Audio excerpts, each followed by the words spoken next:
로마서 15장 7절로 13절 신약성경 259페이지 교독하도록 하겠습니다. 제가 먼저 읽겠습니다. 그러므로 그리스도께서 우리를 받아 하나님께 영광을 돌리심과 같이 너희도 서로 받으라. 내가 말하니 그리스도께서 하나님의 진실하심을 위하여 하늘의 소유자가 되셨으니 이는 사람들에게 주신 약속들을 거부하게 하시고 이방인들도 그 긍휼하심으로 말미암아 하나님께 영광을 돌리게 하려 하심이라. 기록된 바 그러므로 내가 열방 중에서 주께 감사하고 주의 이름을 찬송하리로다 함과 같으니라. 또 이르시되 열방들아 주의 백성과 함께 즐거워하라 하였으며 또 모든 열방들아 주를 찬양하며 모든 백성들아 그를 찬송하라 하였으며 또 이사야가 이르되 이제 그리고 열방을 다스리기 위하여 일하시는 이가 있으니 열방이 그에게 소망을 두리라 하였느니라. 같이 읽겠습니다. 소망의 하나님이 모든 기쁨과 평강을 믿음 안에서 너희에게 충만하게 하사 성령의 능력으로 소망이 넘치게 하시기를 원하노라. 아멘.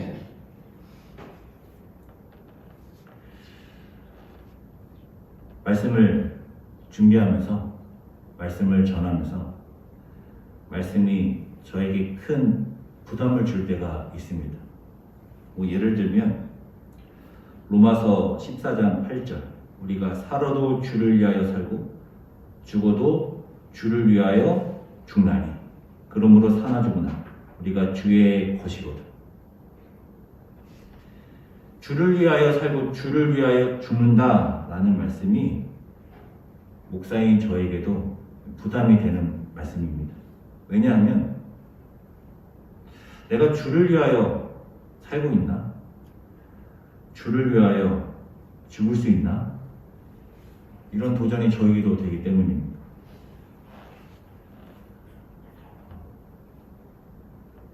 믿음의 사람, 교회 다니는 성도라고 해도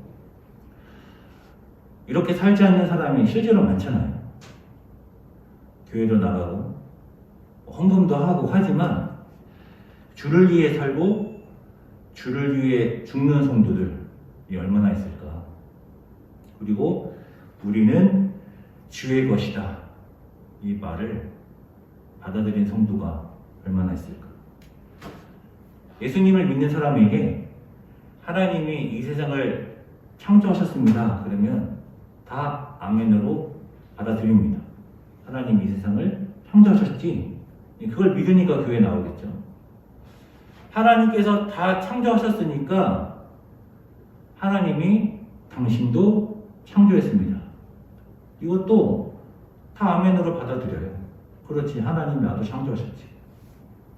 그래서 당신은 하나님의 것입니다. 하나님의 소유입니다. 하나님의 종입니다. 하나님을 위해 살아야 됩니다. 당신이 하나님을 위해 존재합니다. 이렇게 얘기하면 그거는 잘 못 받아들이는 거예요. 하나님이 세상을 창조하셨다. 하나님이 당신도 창조하셨다. 논리구조가 자연스럽게 가잖아요. 그러니까 너는 하나님의 소유다. 이 3단계로 넘어가지 못하는 성도들이 꽤나 있더라고요. 하나님이 나를 위해 존재하신다. 그렇게 믿는 성도들이 많아요. 하나님이 나의 기도를 들으셔야 되고 나를 위해 역사하셔야 되고 나의 꿈을, 나의 비전을 하나님께서 성취해 주셔야 되고 그렇게 생각하는 사람, 그렇게 생각하는 성도가 생각보다 많아요. 반대가 되어야 하는 것이죠. 내가 하나님을 위해 존재하고 내 욕망을 죽이고 하나님의 뜻을 따라야 하고 바울은 뭐라고 하나요? 사나 죽으나 주를 위해 이렇게 해야 된다고 말을 하잖아요. 그렇지만 이 말씀이 목사인 저에게도 부담이 됩니다. 로마서 14장 23절 믿음을 따라 하지 아니하는 것은 다 죄다라는 말씀도 저에게 부담이 됩니다. 양심을 찌르는 모든 것이 다 죄다라는 것으로 우리가 받아들여야 된다라고 했었죠. 우리가 양심대로 살지 못할 때가 많잖아요. 이것이 범죄가 아니라면 이 정도야 이렇게 스스로 타협하는 경우가 많단 말이에요. 그런데 믿음을 따라 하지 아니하는 것은 다 죄다. 너의 양심을 찌르는 모든 것이 다 죄다라고 하는 것이 목사인 저에게도 부담이 됩니다. 지난주 본문이었죠. 믿음이 강한 우리는 마땅히 믿음이 약한 자의 약점을 담당하고 자기를 기쁘게 하지 아니할 것이라. 나를 기쁘게 할 것이 아니라 남을 기쁘게 해야 된다. 나를 희생해서 남을 세워야 된다. 이 말씀은 대부분의 이방인 그리스도인들이 소수의 유대인 그리스도인들을 위해 희생해야 된다라는 말씀이라고 했어요. 이 말씀도 저에게 부담이 돼요. 목사인 저에게도. 목사는 당연히 교회를 위해 헌신해야지 그렇게 생각하시겠죠. 그래야 할 텐데요. 저도 이 세상에서 제가 제일 소중하고요. 그 다음으로 가족이 소중해요. 거기서 이제 우리 교회 성도님들 또 이웃들이 소중한 거예요. 그 소중함의 우선순위가 나, 이웃, 성도가 아니라 가장 먼저는 저 자신이란 말이에요. 그리고 가족. 그런데 너의 기쁨으로 위해 살지 말고 너를 위해 살지 말고 너를 희생하여 교회를 세워라. 이 말은 목사님 저에게도 부담이 됩니다. 주를 위해 살아야 된다. 교회 다니는 사람 중에 이거 누가 부정하겠습니까? 그 당연성은 다 인정할 거예요. 그래, 주를 위해 살아야지. 교회를 위해 살아야 된다. 이거는 사실 받아들이지 못할 성도들 많을 거예요. 너를 희생해서 교회 공동체를 세워야 되고 너를 희생해서 교회를 위해 살아야 된다. 목사인 저도 부담이 되니까. 부담으로 끝나서는 안 되겠죠. 우리 성도님들도 이러한 말씀들이 믿음으로 받아들여지고 또한 부담되어서 결단하는 시간이 있을 길을 소망합니다. 오늘 본문으로 가보죠. 같이 읽겠습니다. 시작. 그러므로 그리스도께서 우리를 받아 하나님께 영광을 돌리신 것 같이 너희도 서로 받으라. 그러므로 하죠. 그러므로. 무엇에 대한 그러므로냐? 앞에 말씀 5절과 6절에 대한 그러므로인데요. 이제 인내와 위로의 하나님이 너희로 그리스도 예수를 본받아 서로 뜻이 같게 하여 주사. 저는 서로 뜻이 같게 한다는 말씀이 참 은혜가 되더라고요. 서로 뜻이 같게 될 수 없거든요. 그런데 회의를 통해서 뜻을 같이 하게 해라. 토론을 해서 뜻을 같이 해라 라는 게 아니에요. 뜻이 같이 될 수 없는 것을 그냥 내버려 두는 거예요. 그 상태에서 모두가 다 하나님을 바라보는 거예요. 예수님을 본받는 거예요. 그래서 타협되지 않는 것, 뜻이 하나가 될 수 없는 것, 그것으로 갈등하고 분열하는 것이 아니라 그것을 서로 관용해주고 그리고 하나님의 뜻으로 같이 되는 거예요. 하나님의 언약에 대한 소망, 믿음, 하나님 나라, 이 뜻으로 같이 되는 거예요. 한 마음과 한 입으로 하나님 곧 우리 주 예수 그리스도의 아버지께 영광을 돌리게 하려 하노라.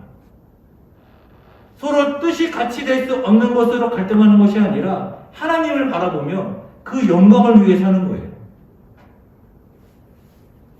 여기서 그러므로로 넘어가는 것입니다. 그러므로 그리스도께서 우리를 받아 예수님이 우리를 받으셨다.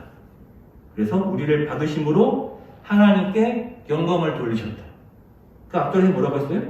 우리가 모두가 다 하나님께 영광을 돌려야 된다고 하잖아요. 하나님께 영광을 돌리게 하려 하노라. 예수님도 우리를 받으심으로 하나님께 영광을 돌리신 것처럼 너희도 서로 받으라. 오늘 말씀의 제목이죠. 너희도 서로 받으라. 로마서 14장 15장에 걸쳐서 몇 주 동안 로마 교회의 갈등에 대해서 함께 나누었어요. 예수님 십자가 사건은 유대인들에게 굉장히 놀라운 사건이었습니다. 왜냐하면 예수님께서 십자가 못 박혀 죽으시는 것이 놀라운 게 아니죠. 십자가 못 박혀 죽으신 예수님이 부활하신 것이 놀라운 사건인 것이죠. 유대인들에게 이 부활 사건은 굉장히 충격적인 사건이었어요. 유대인들에게 구원은 무엇이었습니까? 유대인들의 구원은 로마로부터의 해방이었어요. 정치적인 독립이었어요. 다윗 왕조의 부활이었어요. 그것을 소망해서 메시아를 기다렸단 말이에요. 로마로부터 해방시켜줄 메시아. 다윗 왕조를 다시 일으킬 메시아를 기다리고 있었는데, 그래서 예수님이 메시아인 줄 알았죠. 그런데 알고 봤더니 예수님은 유대인들에게 부활 소망을 주시는 거예요. 아, 예수님이 십자가에서 부활하신 것처럼 우리도 부활하는구나. 예수 그리스도께서 십자가에서 부활하심으로 우리가 죄와 사망으로부터 해방되었구나. 이 부활 사건으로 유대인들에게 큰 충격을 주었고, 그리고 첫 번째 갈등이 나타나는데, 이 갈등은 유대인들 안에서의 갈등이었어요. 이 유대인은 어떻게 분류되냐면 예루살렘의 유대인들과 그리고 이스라엘 밖에 사는 디아스포라라고 하죠. 디아스포라 유대인들. 성경에서는 헬라파 유대인이라고 부르죠. 헬라파 유대인. 헬라파 유대인들과 또 예루살렘 유대인들의 갈등이 있었어요. 그것이 사도행전에서 나타나죠. 구제로 갈등이 나타나는데 그것뿐만 아니라 아무래도 헬라파 유대인들은 조금 더 개방적이었을 거예요. 예수 그리스도의 십자가가 부활이라는 놀라운 충격을 준과 동시에 어떤 것을 고민하게 하냐면 예수님이 성전으로 교체되었구나를 깨닫게 되거든요. 아, 더 이상 제사를 통해 우리가 죄사함 받는 게 아니구나. 예수 그리스도를 통해 죄사함을 받는구나. 그럼 어디까지 나아가야 되나요? 제사를 통해 죄사함 받는 것이 아니라 예수를 통해 죄사함 받는 것이라면 그때는 성전이 무너지지 않았단 말이에요. 그럼에도 불구하고 성전과 성전에서 이루어지는 제사는 더 이상 효용성이 없는 거예요. 이것을 헬라파 유대인들은 좀 더 받아들이기 쉬웠을 거예요. 하지만 예루살렘 유대인들은 그것을 받아들이기가 쉽지 않았겠죠. 그래서 그것을 좀 더 받아들이기 쉬웠던 헬라파 유대인 중에 첫 번째 순교자가 나오죠. 누구입니까? 바로 스데반 집사님입니다. 스데반 집사님도 이것을 성전에서 강금하다가 성전 모독죄로 재판에 넘어가서 순교를 당하게 됩니다. 정확하게는 재판에서 사형 선고를 받고 죽게 되는 것입니다. 이렇게 헬라파 유대인들과 예루살렘 유대인들의 갈등이 있었고요. 그리고 이 갈등이 어디로 넘어갑니까? 유대인과 이방인의 갈등으로 넘어가는 거예요. 예루살렘 유대인들이 사실은 선교할 생각이 없었어요. 그런데 받기 때문에 어쩔 수 없이 예루살렘에서 쫓겨나게 되고, 예루살렘에서 쫓겨나게 되니까 그것이 이제 선교로 이어지게 된 것이죠. 선교를 하는 과정 중에 처음에 전도 대상자는요, 해당 사람들이었어요. 유대인들은 이방인한테 안 가요. 가라고 해도 안 갑니다. 베드로는 특이 케이스인 거예요. 베드로가 고넬료에게 간 것은 굉장히 특이 케이스인 거예요. 유대인들은 이방인에게 갈 수가 없어요. 평생 그렇게 살았기 때문에. 그러니까 당연히 어디로 갑니까? 회당으로 가는 거예요. 회당에 가면은 유대인도 있지만 유대교에 관심이 있는 이방인들이 있어요. 회당으로 들어온 이방인들이 있고요. 회당에 들어오고 싶어하는 이방인들이 있는 거예요. 그 이방인들을 받아들이고 안 받아들이고는 누구에게 달려 있습니까? 유대인들에게 달려 있는 거예요. 이들을 회당의 공동체로 받아들일지 안 받아들일지. 회당 공동체로 들어오려면 유대인의 정체성을 가져야 되는 거예요. 당연히 할례도 받아야 되고 당연히 율법도 지켜야 되는 거예요. 안식일도 지키고 정결 예식도 지켜야 하는 거예요. 그런데 고넬료 사건으로부터 어떤 유대인들이 또 어떤 충격을 받게 되냐면 유대인의 정체성을 갖지 않았는데 할례도 받지 않고 정결 예식도 지키지 않았는데 성령을 받는 사건이 일어나죠. 이 사건으로 이방인이 유대인의 정체성을 가질 필요가 없구나. 예수님으로 이들이 구원받는 거구나를 알게 됩니다. 그래서 바울이 그냥 받아들이는 거예요. 유대인 공동체, 그리스도 공동체에 이방인들을 그냥 받아들여요. 그러니까 이것에 대해서 유대인들이 받아들일 수가 없죠. 그래서 바울과 갈등한 거란 말이에요. 이방인을 받아들이는 문제에 대해서 바울이 그냥 문을 열어버리니까 유대인들 입장에서는 그걸 받아들이기가 어려운 거예요. 이방인을 받아들이고 안 받아들이고는 우리에게 달려있는데 왜 그냥 바울이 받아들이지? 그런데 여기서 어디까지 갑니까? 로마서에서는 이방인이 유대인들을 받아들이는 곳까지 가는 거예요. 이제는 기독교가 유대인의 종교가 아니라 이방인의 종교가 되었어요. 왜냐하면 이제는 유대인보다 이방인이 더 많이 믿거든요. 유대인들이 이방인들을 받아들일 것인가 말 것인가 이것을 고민하는 것이 아니라 이제는 이방인들이 유대인을 받아들일 것인가 말 것인가를 고민하는 것까지 간 거예요. 로마서에서. 그래서 바울은 처음에는 이방인 그리스도인들에게 유대인 그리스도인들을 받아들여라. 너희가 희생하라. 라고 하고 나서 로마서 15장 7절에서는 더 나아가서 이제는 서로 받아들여라. 라고 말을 하고 있습니다. 갈등이 어떤 역사를 통해 이루어졌고 여기까지 와서 이렇게 바울이 해결하라고 권면하고 있는 것을 우리가 나누고 있습니다. 8절 말씀 같이 읽죠. 시작. 내가 말하노니 그리스도께서 하나님의 진실하심을 위하여 할례의 추종자가 되셨으니 이는 조상들에게 주신 약속들을 견고하게 하시고 예수님이 할례의 추종자가 되셨다라는 말은 여기서 할례는 유대인을 말하는 거예요. 할례 받은 유대인. 그러니까 예수님이 유대인들의 추종자가 되셨다. 유대인들을 섬기는 자가 되셨다. 예수님이 제자들의 발을 닦아주시죠. 노예가 하는 행동을 하신단 말이에요. 그래서 베드로가 거부하게 돼요. 예수님이 자기의 발, 노예만 발을 닦는데 예수님이 자기의 발을 닦으려고 하니까.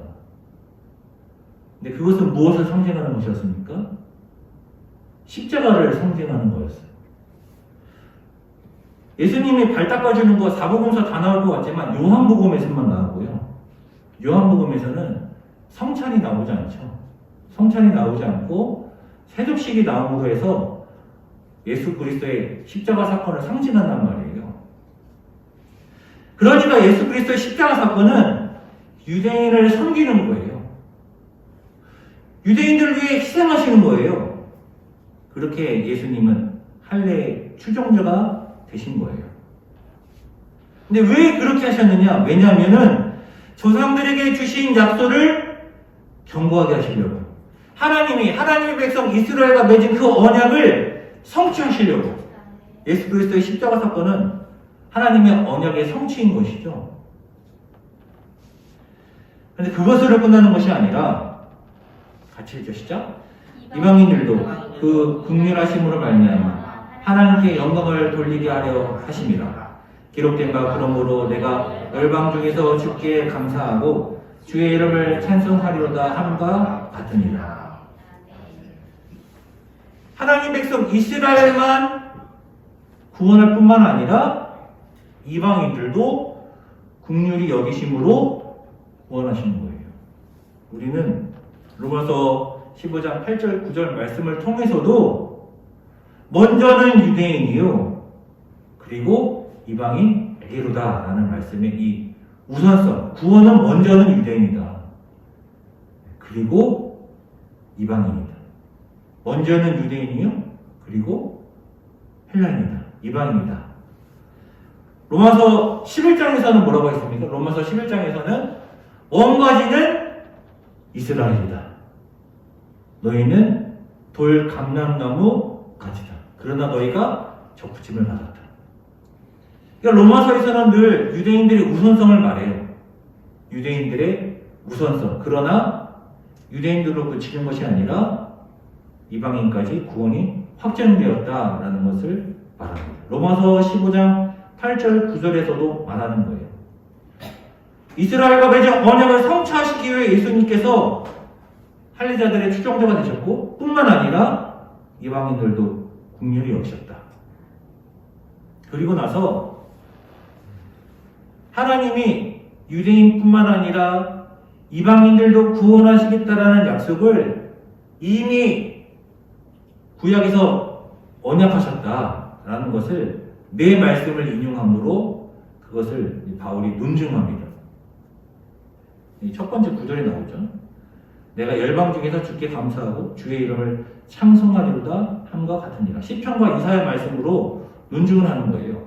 열방과 주의 백성과 함께 즐거워하라 하였으며, 여기서 열방은 누굽니까?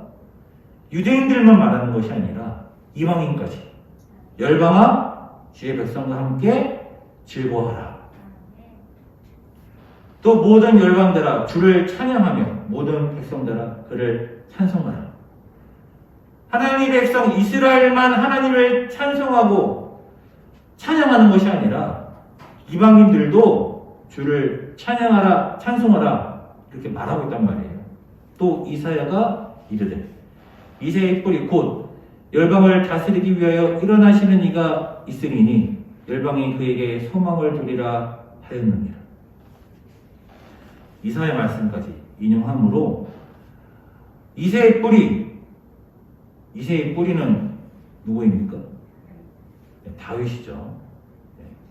열방을 다스리기 위하여 하나님의 백성만 다스리는 것이 아니라 열방까지 이방인까지 다스리기 위하여 일어나시는 이가 있다. 그래서 그리스도인 것이죠. 열방이 그에게 소망을 두리라 하였느니라.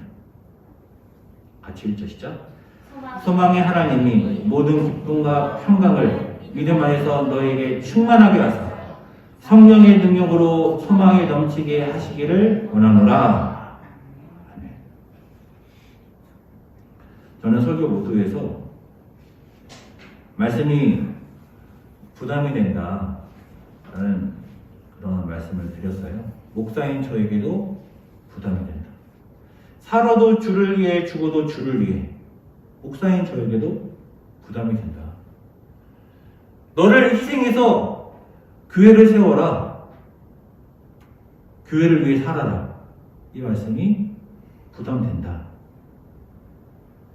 부담이 됩니다. 부담이 되는데요. 부담이 되는 것은 희생을 요구하기 때문인 것이죠. 희생하라라고 하니까 부담이 되는 거예요. 그런데 희생으로 끝나는 것이 아니라요. 성경은 무엇을 말합니까? 성경은 보응을 말해요. 보상을 말해요. 그냥 희생으로 끝나는 게 아니에요. 손해보는 장사가 아니라는 거예요. 이 짧은 인생 가운데 희생하면 주님이 무엇을 주십니까? 영원한 생명을 주신다는 거예요. 하나님의 나라를 유업으로 주신다는 거예요. 그리고 이 땅에서 희생하고 희생하다가 죽어서 보상받는 것이 아니라 오늘 말씀에서는 뭐라고 하십니까? 소망의 하나님이, 소망은 하나님께 있는 것이죠. 소망의 하나님이 모든 기쁨과 평강을 죽어서 천국에 가서 죽어서야 기쁨과 평강을 누리는 것이 아니라 희생하라 말씀하시지만 예수 그리스도를 본받아라, 예수 그리스도의 십자가를 본받아라 라고 말씀하시지만 이 땅에서도 우리가 기쁨과 평강을 누릴 수 있다는 거예요. 누린다라는 거예요.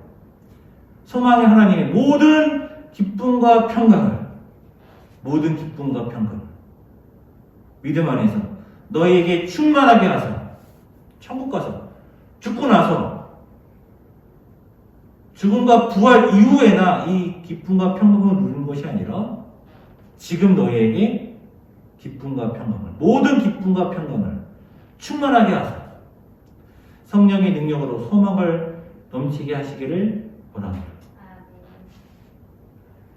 그냥 하나님을 위해 살고 하나님의 종으로 살고 교회를 위해 살고 교회를 위해 희생하는 것은 정확하게는 손해보는 것은 아닙니다. 정확한 예화가 될지 모르겠지만 설문조사를 할 때요 10억을 주면 감옥에서 1년 살 수 있습니까? 그러면요 감옥에서 1년 살 수 있습니다 라고 대답하는 사람의 수가 훨씬 많아요.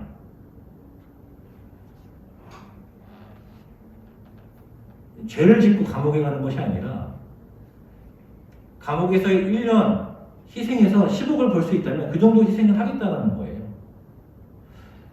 뭐 남자들은 이런 생각할 거예요. 아 내가 군대도 갔다 왔는데 감옥에서 1년쯤이야 10억을 준다라는 그 보상이 있으면 내가 감옥도 가겠다 그런 것이죠.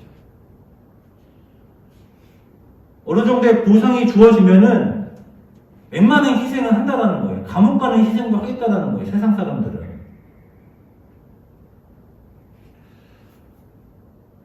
말씀은 우리들에게 희생을 말해요. 희생하라라고 말하는 말씀들이 많아요. 설교 모두에서도 몇 가지 말씀들을 함께 나누었어요. 희생하라라고 하죠. 근데 희생으로 끝나는 게 아니란 말이에요. 하나님의 종이 되는 것이 결코 손해보는 장사가 아니에요. 죄와 사망의 종으로 사는 것보다 비교도 할 수 없을 만큼 좋은 것이죠. 우리가 예수 그리스도의 십자가 전에는 죄와 사망의 종이었지 않습니까? 그냥 나를 위해 사는 것이 좋은 것 같이 보여도 하나님을 위해 희생하는 것이 훨씬 더 큰 보상을 얻는 거예요. 바울이 말하는 것처럼 하나님을 위해 희생하는, 교회를 위해 희생하는 우리 남성교회에게 모든 기쁨과 평강이 충만하게 될 수 있기를, 성령의 능력으로 소망이 넘치기를 주님의 이름으로 축원합니다. 아멘. 기도하겠습니다.